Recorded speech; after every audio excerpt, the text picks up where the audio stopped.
होते किंवा लक्ष होताच तुमच्या वर्गाकडे अगदी समोरच वर्ग आहे. असं परीक्षेसाठी शुभेच्छा देते. आपलं आत्ताचं जे शैक्षणिक वर्ष आहे 2025-26 हे तेव्हा संपूर्णतेला कळलंच नाही. मजा मस्ती आणि वर्षभर तुम्ही छान एन्जॉय केलेला आहे. परीक्षा पण झाल्या, त्याच्यामध्ये अभ्यासही केलेला आहे. प्रिलिमचा रिझल्ट आपल्याला मिळालेला आहे.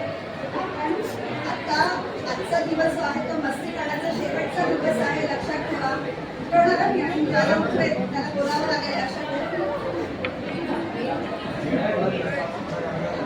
तर असं होतं बघा. आत्ताच आपला एक मित्र म्हणाला की 4-5 दिवस वाढवा. जसं आता शाळा संपत आली ना त्यावेळेला आपल्याला असं वाटतं की आपण अजून शाळेत राहायला पाहिजे होतं.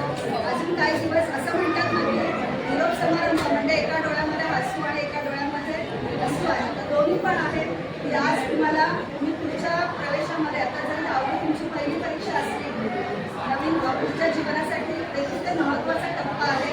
10वी 12वी आणि पुढच्या सगळ्या परीक्षा महत्त्वाच्याच असतात. त्यासाठी देखील तुम्हाला शुभेच्छा देते. या दोन गोष्टी ज्याच्यासोबत असतात ना ती व्यक्ती आयुष्यात खूप पुढे जाते. आणि तुम्ही अभ्यास केलेला आहेच आणि प्रामाणिकपणाने जर तुम्ही व्यवस्थित पेपर लिहिले तर प्रत्येक जण अगदी चांगल्या मार्गाने पास होणार. सर्व शिक्षक तुमच्या पाठीशी आहेत, तुमचे आईवडील तुमच्या पाठीशी आहेत आहे ना. आणि परत तुमची मेहनत पण तुमच्यासोबत आहे. त्याच्यामुळे सर्वांनाच परीक्षेमध्ये छान यश प्राप्त होईल. नंतर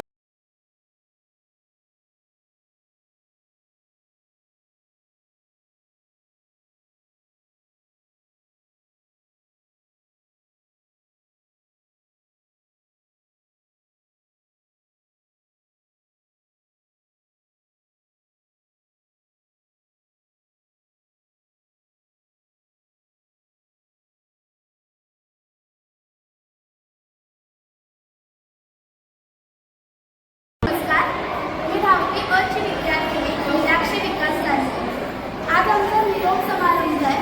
निरोप समारंभ म्हणणं सरळ जात आहे. सदिच्छा समारंभ आहे असं म्हणूया. आज आमची शाळा संपली असं म्हणता खरं तर येत नाही आहे. पण हो, आज आमचा निरोप समारंभ आहे आणि आमच्या सगळ्या शिक्षकांनी आम्हाला छान शुभेच्छा देऊन आता आकाशात उंच भरारी घेण्यासाठी पाठवलेले. समारंभाच्या दिवशी आम्ही या वर्गात आलो तेव्हा आमचा बेंच, आमचा फळा हे सगळं या सगळ्या आठवणी आमच्या सोबत कायम राहणार. आणि आज मी या निरोप समारंभाच्या दिवशी माझ्या शाळेला हे वचन देते की मी ज्या क्षेत्रात माझी प्रगती करेन त्या क्षेत्रात मी माझ्या शाळेचं नाव खूप मोठं करेन. परत एकदा या सगळ्या शिक्षकांना, माझ्या शाळेला, माझ्या वर्गाला आणि आत्तापर्यंत मला ज्यांनी ज्यांनी यश संपादन करायला मदत केली त्या सगळ्यांना खूप खूप थँक्यू. नमस्कार, माझे नाव हर्षा भगवान होते. मी आता 10वीमध्ये शिकत आहे. काय बोलावं त्या शाळेबद्दल, त्या शाळेने आपल्याला घडवलं. काय बोलावं त्या शिक्षकांबद्दल ज्यांनी आपल्या हाताला धरून आपल्याला यशाच्या पायरीपर्यंत नेऊन पोहोचवलं. आपण हे शिक्षक हे आपल्या हिताचंच पाहत असतात. कधी जर चांगलं केलं तर आपलं कौतुक करतात, तर कधी चुकीचं केलं तर तिथेच आपल्याला हे कान सुद्धा होतात. म्हणून या 2 ओळी आपल्या शाळेसाठी आणि आपल्या शिक्षकांसाठी. जिंदगी एक काली थी न रंगों का ठहराव था. जिंदगी एक काली थी न रंगों का ठहराव था. जिंदगी तो तब उजागर हुई जब उसमें गुरु नाम का भेदभाव. सुबह का सूरज जो मंजिल पे रोशनी लाता है, सुबह का सूरज जो मंजिल पे रोशनी लाता है.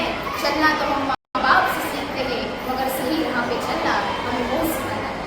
जिंदगी गिरवी रख कर भी, जिंदगी गिरवी रख कर भी न चुका पाएंगे उसका कर्जा. माँ ही नहीं भगवान के बराबर, गुरु का भी है ना ही महान दर्जा. गुरु का भी